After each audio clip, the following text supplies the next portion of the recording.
Hello there, everybody, and welcome to week 5 of our 10-week online holding difficult conversations course. This is halfway through, I guess.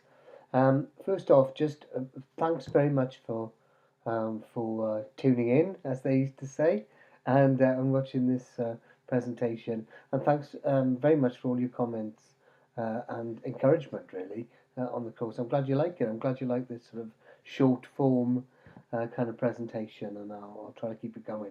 This week we're going to be looking at zero-sum or win-win approaches to having difficult conversations. It's kind of more of a philosophical bent this week, I imagine. But let's see how we get on, shall we? But as usual, any comments or questions, please do get in touch. Okay. So what's this term zero-sum? Well, I include it really because it's been used in by mediators and negotiators, but borrowed really from game theory, from economic theory. Basically, it sort of says that if there's two parties in a game or an agreement or in a negotiation or whatever, then the amount to which one gains must equal the amount to which they lose. Essentially, it means that the wins and lose must equal out, and that the sum, if you like, in economic terms or in mathematical terms, is zero. It basically means that one person shouldn't gain more than the other. And I suppose I use it really. I don't know if it adds very much to the notion of win-win, which I'm sure we're familiar with, but it's really much the term which is used at the moment. And I suppose what's compelling, I suppose, about zero sum thinking is that if we don't get that equals zero, then according to their theory, there isn't a game. So if we end up with a plus, or if we end up with a minus, then there is no game. So they would put a win-win as being really very very important. Win-win, I think we're familiar with that notion. Is that we're let's both get something out of this conversation. Um, and I suppose I'm going to look at that as a sort of a philosophical principle, but also as something that might want to guide our planning and our actions. That people should win. And again, I think there's probably quite a lot of ethical considerations in here. I mean, are we wanting to improve our communication skills in order that we can get more out of people? There's plenty of, you go on the internet, there's lots of seduction courses.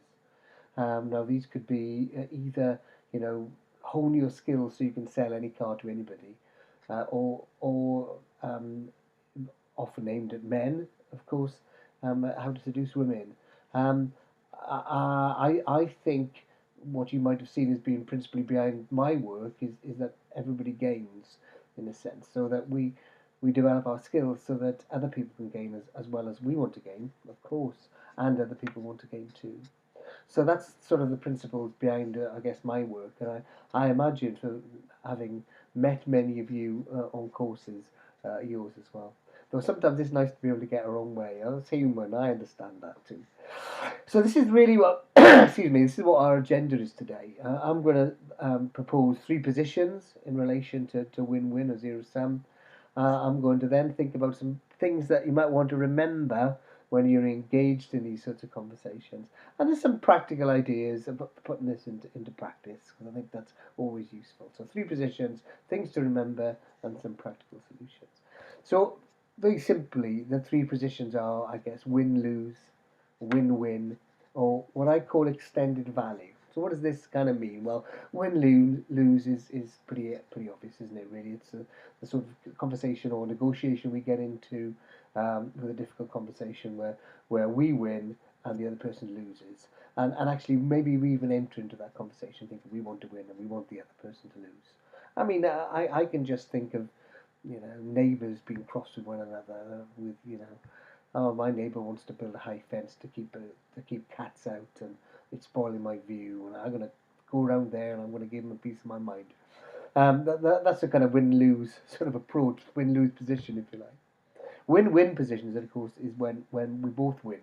I go and I say what I want. I listen to what my neighbour wants, and we find a way which allows us both to win, both to be okay with the solution. Um, and the third position is extended value, where, well, let's say um, we are at conflict, and we have a conversation to try to find a way forward, and during that conversation we realise that there may be some more to be gained. And I think the example I gave in the article was, let's say that you and I are in representative of different teams who are in conflict about the way which we do things, and that we have a constructive conversation about this, which not only leads us to a resolution of our conflict or a win-win, but maybe along the way highlights how we can get even more. Maybe we'll find different ways of working together that can actually benefit each of us even more than we set out to do. So it's a sort of extended value position, really, where we look for even more than the best we could have hoped for when we were in conflict. And I suppose what we'll come back to later on is, I suppose I think about this as a continuum, really, from win-lose through win-win through to extended value. So I don't know if that makes sense to you. I'm drawing a picture in the air, but you know what a continuum is. So there we are. Those are the three positions, and it's going to be worthwhile thinking. Oh, where am I at the moment with this in my planning, in my thinking, in my behaviour? Okay, those are the three positions. Some things to remember. Something about perceptions is everything. Perceptions are everything.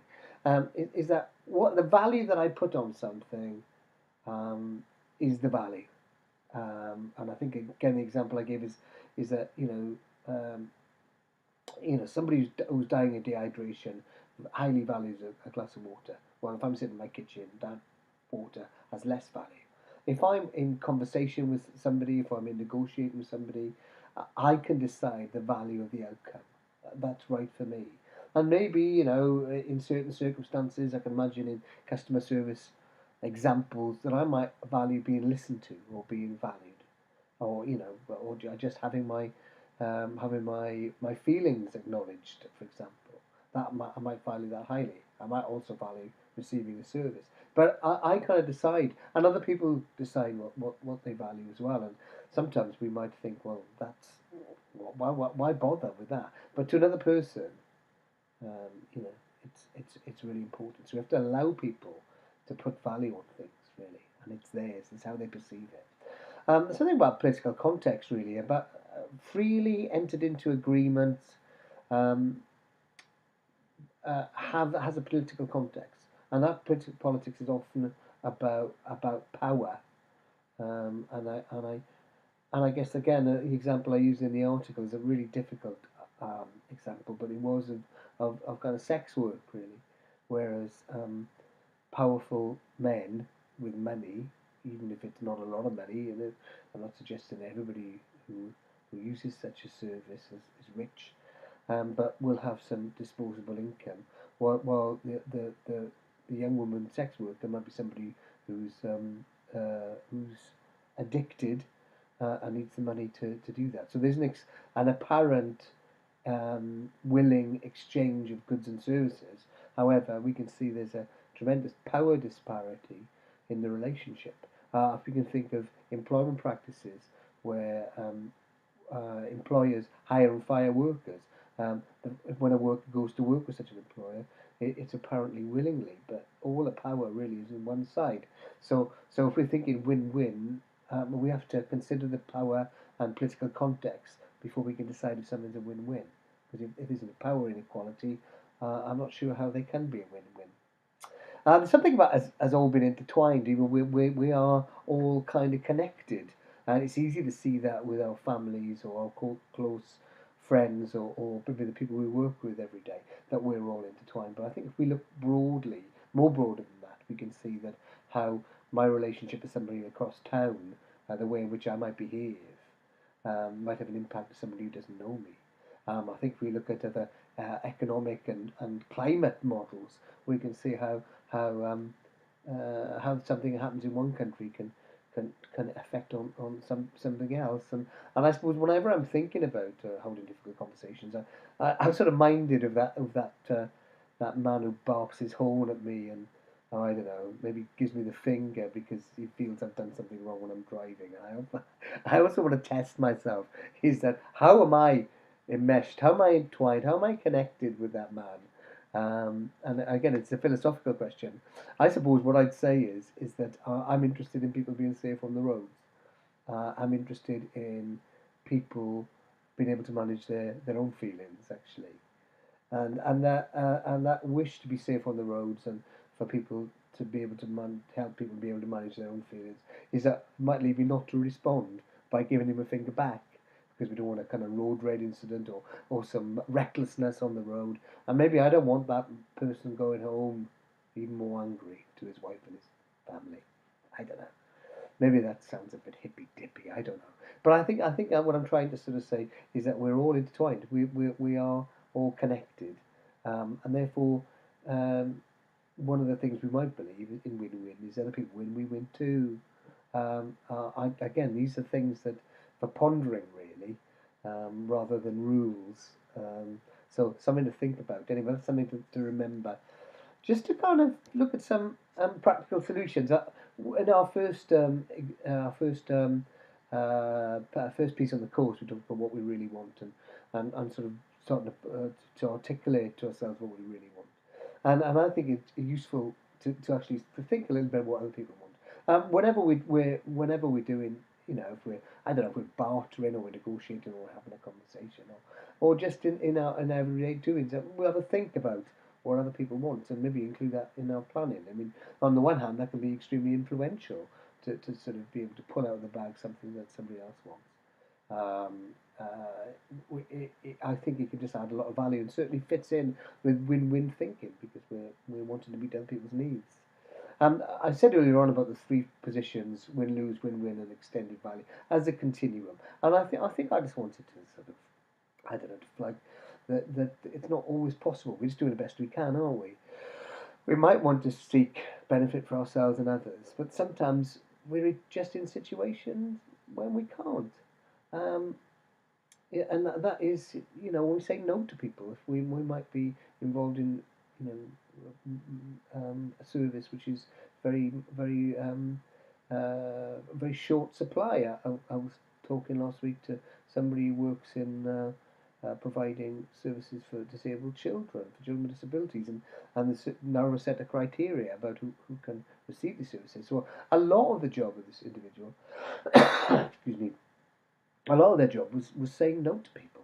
So how are we going to get extended value? How are we going to get a win-win if the story is, I'm sorry, I know you want this service, I can see how upset you are, and I'm afraid it's a no. How do we do that? How do we achieve win-win? Well, very difficult, I think. I think all we can do is to see it on the continuum. We might want to just help people lose less by doing some of the things that we know that people value, treat them as human beings, and valuing them, being transparent, being fair, being human with them, and not allowing our own awkwardness in saying no to win over and to lead us to disengage on a human level with people we're saying no to. Seems that we might have to empathise in their pain, perhaps. That doesn't give them a win-win, but maybe it just gets them to lose less. I don't know. I'll leave that with you. It's a tough one. So as we go through, looking for what benefits others. So looking out, maybe asking what they want. Actually, asking what people want. I can't give you that, but what else can I? Well, how else can I help? Look out for what benefits others as we progress through the conversation. Get a sense. Ask. And it's not about carrying the principle with us of benefiting others. I guess that's again part of the idea. There's what benefits others benefits me, and that we are all intertwined. Let's carry with us the idea that as we go through our day, that maybe there's something we can look for that can help people get more as well as we get it. It's not about giving stuff away ourselves. It's not about doing ourselves down. It's not about being holier than thou or some sort of other term. It's about actually noticing in a pragmatic sense of is that how we are related and how what we do impacts on the other, and keeping that as a principle. Okay, there we go. That's zero sum thinking, win-win. Bit of a reflective task. Here we go. Think of someone that you were in a difficult conversation with recently. what would benefit them? Just think of somebody that what would have benefited them? What could you done more to help them? Or what would they have liked that would have helped a conversation be more win-win? And think of something successful. Think of an agreement you've achieved recently. What could you and the other party have done to gain extended value? What more could we have gained out of that experience? Just think back and allow the ideas of win lose, win win, extended value to come into your thinking. And think back where you might have been able to add value or somebody else might have done. Thanks for listening this far, and thanks for your continued involvement on the course. It's been great, and it's really helped to keep me going too. So thanks for that. There we go. Philip at workplace-dynamics.co.uk, 07921001554 is my number. If you'd like to chat or just give me a comment or let me know what you think of the course, I'll be delighted to hear from you. Have a great week, everyone. Cheers.